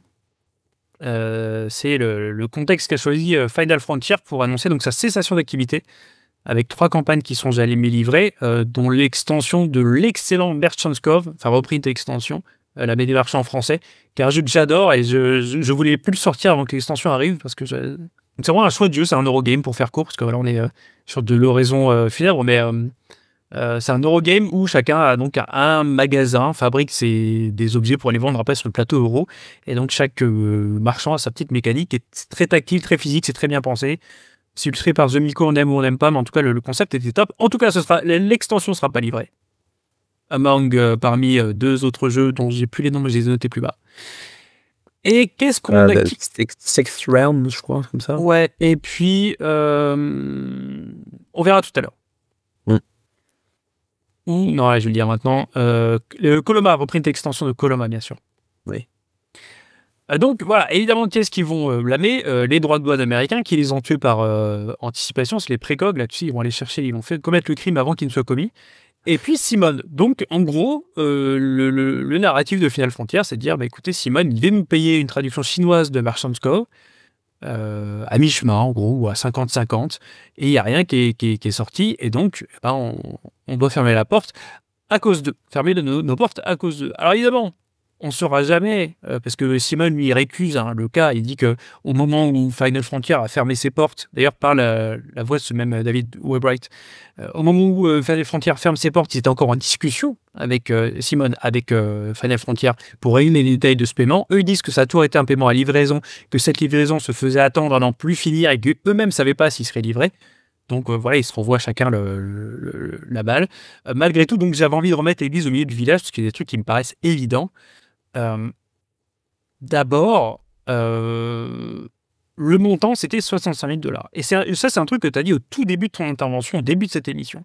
Alors oui, 65 000 $, c'est une somme. Mais ça montre à quel point, si ce que dit Final Frontier est vrai, à quel point ces éditeurs-là sont dans une fébrilité, de fragilité absolue, puisque s'ils attendaient à 50-50, ça faisait du 32 500 $ de paiement à mi-chemin de la production, c'est-à-dire qu'à 32 500 $ près, ils ferment leurs portes. Alors qu'ils sont quand même un éditeur reconnu qui distribue partout dans le monde, je vais finir ma phrase. Et c'est cette espèce d'illusion de côté trompeur où on a l'impression que ce sont tous des mastodontes, alors qu'en fait, ils vivent souvent vraiment borderline au niveau des revenus. Et donc, pour moi, si tu es à 30 000 $ près, c'est que avec 3 projets en cours de prod, c'est que tu avais des problèmes de trésorerie bien avant tout ça, et que c'est un petit peu facile de blâmer le dernier défaut de paiement, s'il y en a eu un, pour ta fermeture. D'ailleurs, ça a été confirmé par l'éditeur lui-même, je ne sais pas ce qu'il lui a pris, mais Final Frontier a reconnu qu'ils avaient du mal à boucler la première version de Merchant's Cove, qu'ils avaient fait face à des augmentations de coûts plus ou moins pas prévues, et qu'ils avaient tapé dans les revenus des projets ultérieurs pour mener à bien la livraison de Merchant's Cove. Donc c'est le retour de la cavalerie financière. Je sais que certains n'avaient pas apprécié que je mentionne Mythic Games le mois dernier, mais encore une fois, factuellement, c'est un truc qui a l'air beaucoup moins exceptionnel que ce qu'on a bien voulu nous dire quand Mythic Games s'est fait prendre la main dans le sac. Et Simone, pour moi, a bon dos, je suis désolé. Et le problème, c'est que ces éditeurs qui, pour la plupart, se sont fait une réputation, ont bâti des empires sur Kickstarter, sur GameFound et compagnie, ils travaillent, ils vendent quasiment sans intermédiaire, sans actionnaire, souvent, hors du circuit classique, quoi qu'on en pense. Et c'est pas toujours des gestionnaires, en fait. Et il y en a beaucoup qui se donnent une apparence de bonne santé, alors qu'en fait, ils sont dans une précarité absolue. Et ils survivent juste parce que, et tant que toutes les planètes s'alignent, parce que le moindre accro, on le voit encore là, on l'a vu au moment du Covid, va signer leur arrêt de mort. Alors bien sûr, les droits de douane, c'est un gros accro, ça va aider personne, hein, si ça arrive comme ça. Mais je trouve que voilà, ces éditeurs ont pris beaucoup d'importance et d'ampleur. Et encore une fois, on a une image d'eux comme d'espèce de monolithe inflexible. Mais sauf comme il n'y a quasiment aucun système de contrôle aujourd'hui dans le participatif, à part ceux qui sont bien sûr en bourse, hein, comme les Simone, je parle des petits slash moyens, on est dans une fuite en avant permanente. On a eu une fuite en avant après le Covid, où on a demandé des dons aux backers, tu sais, des rallonges, des machins. On a sûrement fait un petit peu de cavalerie par-ci par-là. Là, ça recommence avec les droits de douane, avec les machins. On sacrifie toujours plus d'argent des backers dans une espèce de poursuite de la livraison des projets. Alors, j'imagine que c'est pas... Enfin, l'enfer est pavé de bonnes intentions, tu vois. Ils se disent pas, on va arnaquer les gens. Ils veulent juste continuer. Mais j'ai l'impression qu'en fait, tout ça, c'est devenu une espèce de grand Far West. C'est pas très transparent, à part pour ceux comme Simone qui n'ont pas le choix. Et ça nous réserve, je pense, encore pas mal de surprises. Donc voilà, adieu à l'extension de Merchant's Cove, adieu à The Six Realms, et adieu à Coloma, adieu à Nosu. Ouais. Et vraiment, j'ai du mal à avoir de l'empathie par la manière dont c'est présenté. Dire à un moment, t'as aucun épicier qui va dire à son banquier, si je vends 2 carottes de moins ce mois-ci, je ferme, tu vois. Et ça, c'est toléré que dans certains secteurs, et j'ai l'impression quand même qu'il y a un petit peu trop de... Tu vois, il y a trop de laisser aller dans la gestion sur ce qui est vraiment éditeur dans le participatif. Voilà, la comparaison avec l'épicier, on va dire que comparaison n'est pas raison, mais oui, je comprends l'image. Mais bon, il faut quand même avoir la compassion pour les gens qui vont perdre leur boulot. Ah oui, non, mais là, je te parle, bien sûr, je te parle de la tête de ceux qui sont aux commandes, ouais, je parle pas des... Mais même pour eux, parce qu'en fait, tu le disais tout à l'heure, on est quand même face à beaucoup de petits éditeurs qui sont avant tout des passionnés qui se sont dit je vais me lancer là-dedans et je vais essayer de vivre de ça, et qui sont pas des gestionnaires comme tu disais tout à l'heure, qui ont généralement des petites équipes qui sont parfois 3, 4, 5, on pense qu'ils sont des vingtaines là-dedans, alors que généralement ils sont même pas 10 quoi. Je disais dans un des billets de Stone Meyer Games, ils sont 8, alors que c'est quand même un mastodonte du secteur. Mastodonte, toute proportion gardée, c'est un bébé mastodonte, mais quand même c'est pas rien, Stone Meyer Games. D'ailleurs, leur modèle économique est assez intéressant, eux qui sont des précurseurs du financement participatif sur Kickstarter pour leur premier jeu. Maintenant ils ont complètement lâché l'affaire, et finalement c'est beaucoup plus sain, ils font que des sorties en boutique directement, alors qu'ils s'étaient fait connaître via Kickstarter à l'époque, pour Scythe, entre autres jeux. Donc c'est assez intéressant de ce point de vue-là. Mais oui, c'est sûr que Final Frontier, donc pareil, ils ont pris un méchant retour de bâton. C'est même plus un bâton, c'est une bûche de Noël là, mais oui, effectivement, c'est pas que Simone, probablement. On n'aura certainement pas le fin mot de l'histoire. Est-ce que vraiment Simone est en tort ou pas? C'est un petit peu difficile à dire. Quelle version quelle version tu crois, en fait, au final, c'est difficile à savoir. Oui, oui, oui. Bon, après, on peut aussi être en désaccord, il n'y a pas de souci avec ça. Si tu veux, ce qui me met en colère, moi, c'est le nombre d'éditeurs, et là je parle pas particulièrement de Final Frontier, mais en général, donc ils disent, oh là, on est sous le choc, on n'a rien vu venir, tout nous est tombé dessus. Alors que non, mec, t'es dans le rouge depuis des années, tu vas pomper sur les projets d'avant pour faire des trucs. Me dis pas du jour au lendemain, oh mais quel choc, on n'en revient pas, on doit fermer nos portes. Et il y a beaucoup trop de gens aujourd'hui qui vont cacher derrière ce catastrophisme et cet anti-Trumpisme. Je pense aussi c'est pas des boîtes qui sont life-proof, tu vois ce que je veux dire. C'est pas toutes en tout cas, là, je généralise, mais il y a, je pense aussi, un peu peut-être d'autocritique à faire venant de certains, même si c'est un drame humain, évidemment, à un moment, voilà, je suis comme tout le monde, mais on est là aussi pour parler des sujets de fond, des problèmes de fond. Je pense qu'il y a un problème de gestion chez plus d'éditeurs que ce qu'on ne pense, et ça en vient à me faire de plus en plus peur à chaque fois que je présente un jeu d'un éditeur qui a, tu vois, on parle de Ludus Magnus par exemple, je les avance à chaque fois là-dessus, ils me rassurent à chaque fois. Moi, je ne suis pas allé enquêter sur eux et j'ai que ce qu'ils me donnent et ce que je peux trouver sur Internet. Il n'y a pas que, je ne vais pas les cibler particulièrement, mais t'es plus serein en fait. Je suis désolé, t'es plus serein quoi. Ouais, je peux l'entendre. Effectivement, eux aussi, en plus, ils ont quelques projets en backlog. Après, ils financent. Je peux te poser la même question aussi sur des primo-éditeurs. Là, tu as couvert récemment le jeu avec les animaux. Je ne sais plus comment ça s'appelle. Le jeu avec les animaux. Ah oui, la carte des animaux. Fairy Tail. Ouais, Fairy Tail. Primo-éditeur avec un jeu qui a l'air assez cher à produire.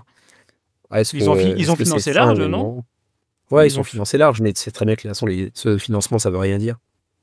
Ouais, c'est vrai. Mais ouais, c'est bizarre. Alors après, eux, ils sont sous la coupe. On parle aussi d'un autre sujet forcément maintenant, mais ils sont sous la coupe d'un. Oh, ils ont bien financé. Ils sont sous la coupe d'une espèce de conglomérat un peu chelou là. Donc ils sont pas tout seuls, ils sont accompagnés, c'est sûr. Mais alors maintenant, quand je vois ça, quand je vois autant de drapeaux sur un jeu, déjà, quand je sais le coup que c'est, pour moi, ça veut dire que ce sera. Je sais pas si ce sera mal fait, mais en tout cas, je sais que ça coûte cher si l'on veut que ce soit bien fait dans autant de langues, ça c'est sûr. Sachant que de base, c'est écrit dans aucune de ces langues. Donc. Ça coûte cher, sauf si on trouve des partenaires de localisation. Enfin. Ouais, je sais pas si ça va se faire comme ça. Ouais, c'est vrai. Ouais, mais alors ça, un truc pareil en boutique, je sais pas comment ça marche. Hein. Clairement, bon. Est-ce qu'on arrête de faire la tronche? Là, ça fait 1h10 qu'on fait la tronche. Est-ce qu'on reviendrait pas à des plaisirs simples comme se foutre de la gueule de ceux qui vont bien? Repartons dans la gaudriole. Dans la gaudriole. Non, il y a 2-3 trucs. On ne pourra pas tout évoquer. J'avais peur, à raison, hein, que ce sujet nous prenne pas mal de temps. Donc, on avait une liste de sujets. On n'évoquera peut-être pas tout. Mais je voulais quand même dire on avait raison. Et retaper un petit coup encore sur Awoken Dreams qui... je sais plus quand... Je crois que c'était en 2023 qu'on avait fait l'émission avec Xavier. Ou c'était début 2024. Non, c'était tout début 2024, je crois. On avait dit, peut-on encore faire confiance à Awoken Dreams? C'était avant les livraisons d'ISS Vanguard. Et parmi les divers trucs qu'on reprochait à Awoken Dreams, il y avait le côté... il semble y avoir une dichotomie souvent régulière, récurrente, entre la vision de l'auteur, donc sa vision d'auteur, dans le sens livre d'auteur, c'est-à-dire dans le sens un petit peu barré, parfois un peu torturé. Et puis il y a les designers derrière qui étaient embêtés en fait à adapter un truc qui était peut-être trop compliqué à adapter et le rendre malgré tout accessible au public. Donc on avait depuis Tainted Grail des vagues 2, voire des mises à jour derrière qui changeaient les règles du jeu parce qu'ils se rendaient compte que ça marchait pas et c'était devenu quasiment une constante. Il y avait eu le cas aussi pour Razorfields, pour ce qu'on avait expérimenté. C'est pas arrivé je crois sur ESS, en tout cas on avait peur de ça. Et ça recommence sur Grim Coven, donc qui a été backé, qui a été financé l'année dernière, c'était en même temps que Blood quasiment. Mais rassurez-vous, le nouveau mode de difficulté sera gratuit.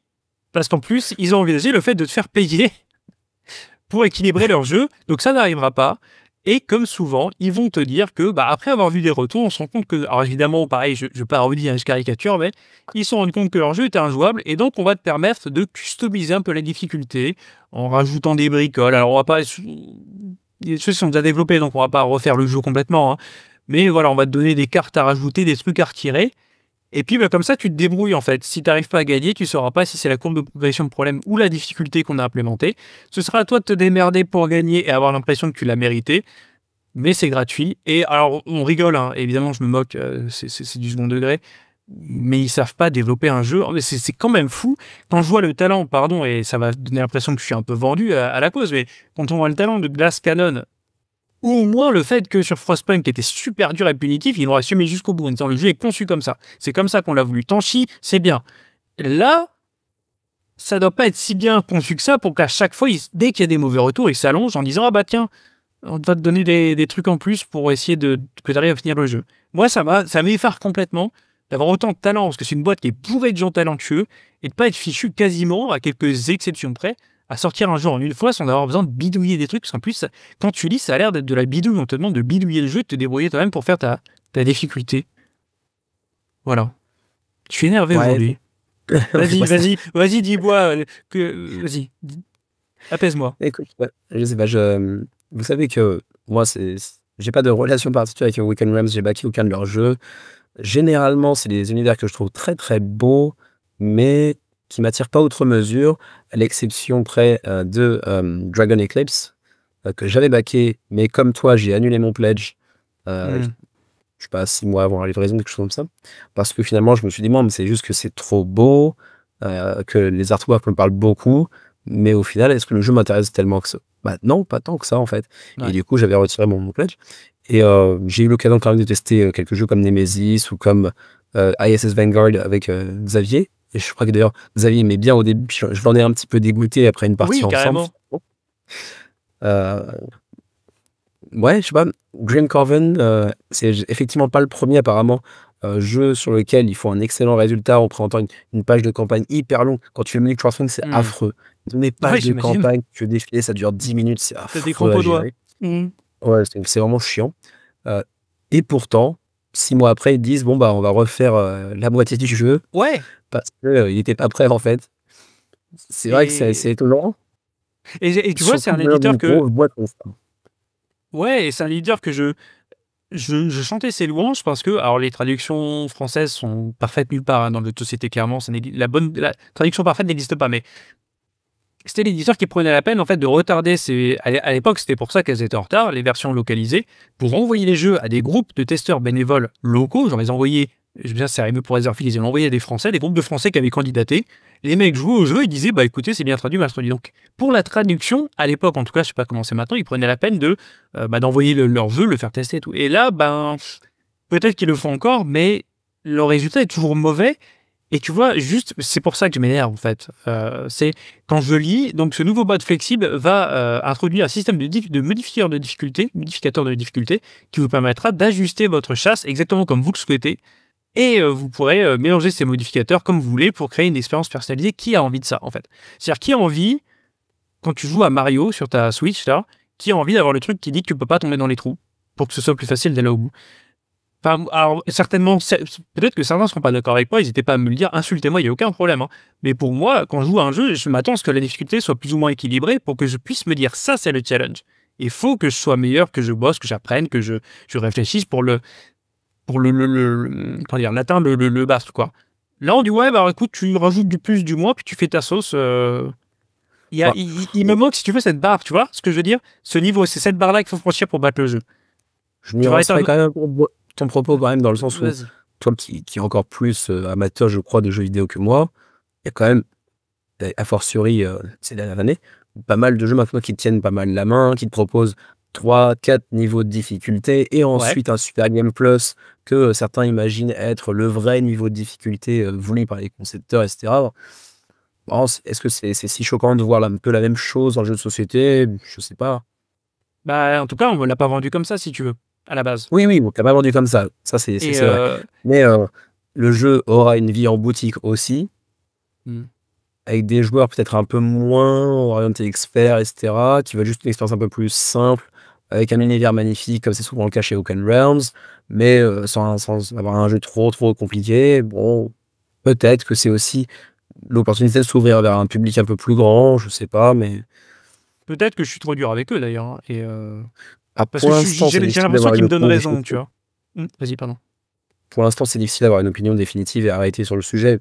On verra une fois la version finale dans les mains des backers, mais c'est vrai que je peux comprendre ta réaction aussi, ceci dit. Après, il y a aussi le contrepoint, éventuellement, que l'on peut se donner en se disant... Bon, après, pour Oaken Realms, qui est quand même un gros poisson, ça s'applique peut-être un peu moins, mais... Le crowdfunding, c'est aussi pour financer des projets qui ne sont pas encore totalement aboutis. En tout cas, bien souvent, c'est le cas. Et tu peux leur laisser le droit de peaufiner encore certains détails parce que c'est pas encore totalement terminé. Ça s'applique moins à des gros trucs comme Awaken Realms qu'à un primo-éditeur, par exemple, je peux le comprendre, mais bon, ouais, je peux l'entendre à peu près encore. C'est surtout en fait que ça n'a rien donné de bon. Etherfield, c'était devenu une soupe imbuvable après leur modification. Tainted Grail, a priori, ça n'a pas plu à tout le monde non plus. Le problème, c'est que ça fait pas l'unanimité et que c'est pas pour ça que tu as payé à la base, quoi. Et je vois, pour finir là-dessus, que oui, vous me l'avez rappelé récemment dans les commentaires, ils ont lancé leur saison 2 de d'Histoire of Mine, qui est pas vraiment une saison 2 en fait, parce que c'est plus ou moins la même chose, en version un petit peu augmentée. Et ça, c'était... Ouais, c'est un reprint avec un petit peu d'ajout au gameplay. Quelques bricoles. Et ça, pardon, mais c'était la belle époque de Woken Realms, où justement, pareil, c'était un jeu qui était hyper sombre, assez punitif. Mais si à la base il est bien développé et qu'il est propre, t'as pas besoin de mode facile en fait. Le jeu est comme ça en fait. Donc bon. Ouais, j'entends. Mais en plus, Voilà. là, c'est clairement un jeu qui se veut punitif ouvertement. Enfin, le jeu Oui, vidéo aussi. très très. Il n'y a pas de fin, tu vas juste mourir au bout d'un moment, quoi. C'est jusqu'à quand tu vas réussir à survivre et puis c'est le point barre, quoi. Si tu veux, voilà, moi ce que ça évoque, c'est ce genre de custom mode là, la noix, c'est si le jeu est pété, au pire, tu le bricoleras toi-même. Parce que c'est souvent ce qu'ils ont fait. Je dis pas qu'ils vont le faire là, mais c'est souvent ce qu'ils ont fait. En mode, tiens, on te donne plein de trucs, des vertos avec ça, parce qu'on n'arrive pas à monter le meuble Ikea, on n'arrive pas à le monter, donc tiens, on te donne des vis et des trucs. Il y a bien un truc qui va te servir là-dedans. Et des pièces en trop, comme ça, t'arrives pas forcément à faire quelque chose avec. C'est ça, voilà. Bon. J'avoue que les seuls projets Awaken Realms qui m'attirent à l'heure d'aujourd'hui, c'est les réimpressions, les nouvelles moutures de jeux précédemment sortis, comme ils ont pu le faire avec les Châteaux de Bourgogne, ou avec Puerto Rico, sur des choses-là. J'ai presque envie de rebaquer l'histoire of Mine tellement il est bon. Si vous devez baquer un Awoken Realms, je pense que... Alors là, le thème plaît pas à tout le monde. Je sais que Xavier en avait parlé une année... Je crois que c'est sur un truc... Ouais, il a revendu sans avoir joué. Ouais, il aimait pas l'ambiance, il trouvait ça trop mortifère. Évidemment, oui, ça parle de guerre et de malheur. Hein. Et ça le parle sur un thème qui est pas du tout fantasy, c'est sérieux. Mécaniquement, je pense que c'est le plus proche du jeu vidéo et le plus efficace qu'ils aient pu faire. Et ça, j'en disais beaucoup de bien encore tout à l'heure, ça aurait pu être un jeu Glass Cannon, c'est-à-dire qu'ils arrivent vraiment à toucher du doigt le jeu vidéo sans en faire une copie conforme, avec des mécaniques intéressantes et au moins aussi punitives que le jeu vidéo. Ça, par contre, il faut l'accepter. Est-ce qu'on a 2 minutes pour parler d'Open World ou est-ce que on congédie tout le monde tout de suite? On peut juste dire ce qui se passe, en fait. Je vais dire ce que c'est, parce que ça me posait une question et je fais curieux d'avoir ton point de vue que tu m'as pas donné. En fait, j'ai découvert complètement par hasard que Open World, donc ceux qui font, entre autres, donc Mistwind, dont on parlait tout à l'heure, qu'on fait Stone Saga, que j'ai failli baquer, leur jeu dans l'espace aussi, qui est super connu là. Stars of Carrios. Exactement. Donc souvent, à part peut-être Mistwind, maintenant je m'en rends compte, c'est pas des jeux qui mécaniquement sont super exigeants, mais qui souvent ont quand même, en termes de lore, de dev, de profondeur, de richesse, de rejouabilité, il y a quand même souvent beaucoup de boulot. Et en fait, ils ont un système à la Amazon Prime, c'est-à-dire qu'ils te proposent de t'abonner mensuellement pour payer tes pledges moins chers quand ils font des campagnes. Et ça, moi je te posais la question, je vais écouter ta réponse maintenant. En fait, ça m'a posé question parce que je me suis dit, soit l'éditeur, comme il le fait là pour inciter les gens à souscrire, il va annoncer d'avance les projets qu'il fera à l'année, et du coup, en ayant le prix de la souscription, qu'elle t'apporte, tu peux assez facilement te rendre compte si elles vaut le coup ou pas. Soit ils vont pas lancer de projet, ils vont pas le dire, ils vont utiliser les projets, ils vont pas les lancer, de manière à ce que les gens restent souscrits, mais dans ce cas-là, c'est un petit peu shady, tu vois, c'est un petit peu malhonnête. Ouais. Et je me demandais quelle a été vraiment la raison d'être de ce truc-là, sachant qu'un éditeur peut lui lance pas forcément des campagnes tous les ans, beaucoup tous les ans. Ouais. Pourquoi est-ce que tu restes inscrit si c'est rentable? Est-ce qu'il y a des bénéfices à ça? Qu'est-ce que tu en penses, toi, de ça? Après cette explication, on ne peut plus claire. D'abord, c'est combien? 2,50 par mois. Plus droit de douane. Ouais. Ok, bon, c'est pas très cher. Est-ce que le seul intérêt, c'est d'avoir des pledges moins chers? Je crois que c'est pour les frais de port. Pour les frais de port. Ce que j'avais lu, c'est que ça t'épargnait les frais de port ou une partie des frais de port. Alors, il faudrait que je le retrouve quelque part. Je sais pas comment j'ai le retrouvé. Si ça retire la totalité des frais de port, ouais, et encore, c'est pas si intéressant que ça, parce que les États-Unis, ils ont souvent les frais de port les moins élevés de la grille tarifaire, généralement. Ouais. Si tu veux, voilà, enfin, je le dis aux gens qui nous écoutent, la réflexion qu'on a eue, c'est évidemment, ils ne feront pas de bénéfices là-dessus. Parce que logiquement, la plupart des gens vont, à part la fanbase, hein, va s'inscrire quand ce sera rentable parce qu'il y aura beaucoup de projets à venir et va se désinscrire quand il n'y en aura pas. Donc, c'est pas avec ça que Oui. normalement qu'ils font de l'argent. Par contre, ça reste une façon d'inciter les gens à backer comme le pledge à $1 qui parfois devenait un pledge à 5 ou $10 sur certaines campagnes, c'est-à-dire en disant Ouais. bah, ça fait 6 mois que je souscris, finalement la campagne est décevante, mais j'ai déjà mis 20, Bah 30, oui. 40, Oui. 50 balles dedans. Bon, bah, je le prends, puis au pire, je le vendrai. Et puis, bah, du coup, je le prends. Voilà, donc à mon avis, Ouais, c'est là, juste pour. Vas-y. même si pour eux, c'est pas juste une forme de rentrée d'argent semi-régulière qui leur assure un petit matelas au cas où. Éventuellement, ouais, T'as aussi. éloigné tout ça. Euh, Hmm. mais ouais, c'est semi-régulier. C'est des gens qui vont effectivement se désinscrire et s'inscrire et se désinscrire encore une fois. Hmm. C'est assez étrange comme approche. Euh, Là, c'est assez flou. En vrai, j'arrive pas trop à réagir parce que je sais pas trop quoi en penser moi-même. C'est ça, tu vois. Donc, c'est Si sur ça concerne que Patreon. les frais de port, si ça concerne que les frais de port, un jeu comme Mythwind avec une taille de boîte relativement classique, en frais de port pour les États-Unis, ça va faire du 15-20 $. Tu vas payer plus en une année. Ouais. Ou alors, ils vont augmenter leur rythme de parution de campagne sur Kickstarter. En France, c'est Ouais, 3 € par mois, tu vois. Donc, c'est sur Patreon, c'est aussi étonnant. Mais pourquoi pas, à la limite, je veux dire, j'ai rien contre le fait que les éditeurs cherchent des soutiens. C'est juste ce qui est ouais, proposé en face, le shipping, qui est peut-être le truc le plus incertain avec les coûts de prod, à la limite, les coûts des ressources, le plus incertain dans notre milieu. Imagine que tu as 50, 60, allez, on va être vraiment très très généreux. Hein. Tu as 60% des backers potentiels qui s'inscrivent, les frais de port ils quadruplent, comment ils font? C'est toujours sous côté jouer avec la corde, comme je disais tout à l'heure. ouais. Après, peut-être qu'il faut juste voir ça aussi comme une sorte de système de mécénat un peu dissimulé. Et dans ce cas-là, Là, c'est on vraiment ne les. garantit pas les shipping gratuits, tu vois ce que je veux dire? Et je me Non, demande non. même s'il n'y avait pas d'autres choses plus sympas à offrir, Ouais, tu ouais. vois, qui intéresseraient les gens, et surtout la fanbase, que ceux qui backent ça, euh, enfin, et qui savent déjà qu'ils vont prendre toutes les campagnes open world, souvent c'est quand même plutôt la fanbase que le chaland qui ne fait que passer, tu vois. Ouais. Ouais. De toute façon, c'est. J'allais dire forcément. Non, c'est pas forcément, mais probablement, certainement, comme le dirait notre très cher Manu, un petit peu de la poudre de perlimpinpin, dans le sens où ils font leurs calculs pour que ça leur rapporte un petit Oui, peu et oui, que surtout oui, ça leur oui. coûte rien. Ah ouais. Si ce sont de bons gestionnaires, on a vu que c'est rarement le cas, mais Ouais. En tout cas, je suis très très hypé pour malgré tout, hein, la collectionniste, ça vient très vite. Hein. Il y a 2 nouveaux personnages qui vont sortir pour Miss Win cette année, je crois. Et je suis toujours hypé, même si il est difficile à digérer.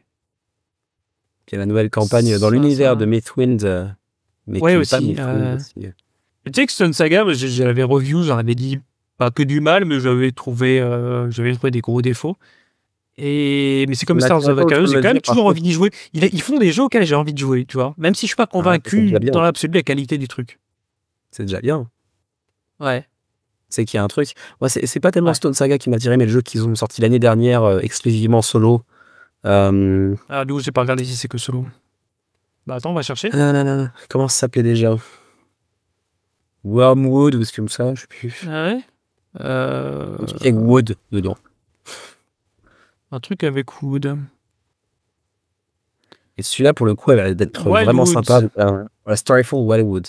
Un truc livré à fascicule que tu ouvres devant toi. Ah ouais. Un petit peu comme le jeu qu'on avait vu chez Orange Nebula, tu vois, Ouais, où Fire tu Split joues en Fire. solo, Hmm. avec une sorte de livret à fascicule qui se déplie devant toi, avec différents chapitres, avec une très belle DA qui rappelle un petit peu ce jeu vidéo, je crois que c'était Limbo ou quelque chose comme ça, non? Ouais. Un Ouais. peu en noir et Il blanc comme y ça, a un très vrai joli. côté limbo, ouais. Mm. Ouais, je suis pas jeu solo, mais c'est vrai que les visuels comme ça, ça me tend à me faire baquer Ouais, aveuglément. je l'ai pas pris non plus parce que je suis pas suffisamment joueur solo pour ça, mais c'est peut-être celui qui m'attire le plus en termes d'univers, ouais. Ils ont un truc, je leur trouve un truc, et Stars of Icarus ont fait une version 2.0 ou 2.5, je crois, une nouvelle campagne, hein, c'était l'année dernière, c'est ça, hein, toi qui es Je l'archiviste crois, oui. de tout ce qui est. Et j'ai hésité au moment à la baquer, je l'ai pas baqué parce que j'ai vu il y avait autant de gens qui disaient que c'était merveilleux que de gens qui disaient que c'était répétitif et ennuyeux. C'est clivant, ouais. Mm. Ouais, il est clivant. Donc Miss Wins n'est pas comme ça. Il a d'autres défauts. Je pense qu'il est trop compliqué pour le chill qu'il revendique. Mais voilà, tu vois, c'est juste, je sens qu'il y a une faille quelque part. Et pourtant, ils m'attirent tous tellement. Je sais pas comment ils font. Et je parle pas que de DA, hein, pas que parce que la couverture est belle. Hein, ils ont toujours des prémices. Stone Saga, ça avait l'air génial aussi. Mais il y a toujours un truc qui, je sais que ça m'a bloqué, tu vois. Ouais. Voilà, mon Kevin. Tout ce que moi, j'avais à te dire. Écoute, on va prendre une tisane pour me calmer. Nous, ça me dit beaucoup de choses déjà. C'est vrai. Même si on sait que les non-dits restent présents, hein, mais bon, que tu... C'est ça, le fantôme dans la pièce. Alors, est-ce que tu crois la pudeur. Est-ce que tu crois que le mois prochain, on arrivera à trouver un sujet moins sombre et moins clivant, là aussi? Un sujet qui fait rigoler. De quoi on va parler? C'est ça, le truc. De quoi on va parler? Est-ce qu'on refait encore les 5 jeux vidéo qui mériteraient de finir en menu Big Mac et les 3 jeux de société qui mériteraient une adaptation en série après le film? Ça, c'est plutôt des sujets pour chez nous, ça. C'est les sujets pas d'actualité du tout. Les sujets popcorn, je me moque, mais c'est les meilleurs, finalement. Et ouais, là, si on va continuer d'être sérieux, je sais pas ce que ça va donner. J'en ai un ou deux en réserve, des sujets intéressants, mais peut-être pour chez nous. Mais en termes d'autour du jeu, avec un petit peu d'actu dedans, ouais, on verra s'il y a des trucs à présenter le mois prochain. On verra si on forcément d'actu, parce que forcément la situation va continuer à évoluer avec les tarifs. Bon, après, ce serait chiant d'en parler tous les mois aussi, hein, pour être tout à fait honnête. Mais... C'est ça, j'allais dire, on voit si on finit de traire la mâche Simone jusqu'à la fin des temps, jusqu'au décès de l'animal, ou si on passe un petit peu à autre chose. Non, on a essayé de passer à autre chose, de prendre un petit peu de recul. Je crois que le mois prochain, tu m'as dit qu'on aurait en invité exclusif Trump pour nous parler des tarifs douaniers. Exactement, exactement. Et peut-être Monsieur Xavier, le fameux Xavier de voir s'il daigne sortir de sa grotte. De sa cave. C'est ça. On l'embrasse bien évidemment, lui et son chômage technique. Et on vous embrasse vous aussi, merci d'avoir été... j'imagine aussi nombreux là, à nous suivre, aussi nombreux que le mois dernier. Je dis ça en avance, mais si ça se trouve, ils sont 3. Eh ben, merci d'avoir été là, en tout cas, parce que si vous n'êtes peut-être que 3, mais on l'a fait pour vous, cette émission. On espère que vous aurez... il y aura au moins Anthony. Et ma mère, donc ça va. En tout cas, voilà, j'espère que vous aurez appris des choses. Moi, j'en ai appris pas mal en préparant cette émission. C'est pas désagréable de parler de sujets sérieux aussi avec Kevin qui, de par son activité, a quand même un regard particulier aussi sur cette industrie, même s'il n'est pas d'accord avec moi, et c'est ce que je trouve aussi intéressant. N'hésitez pas à ne pas être d'accord avec moi dans les commentaires, je serais ravi d'en parler avec vous. On vous embrasse, on vous salue, et on vous dit si tout va bien. Et si on a un sujet, au mois prochain, salut Kevin. Salut à tout le monde.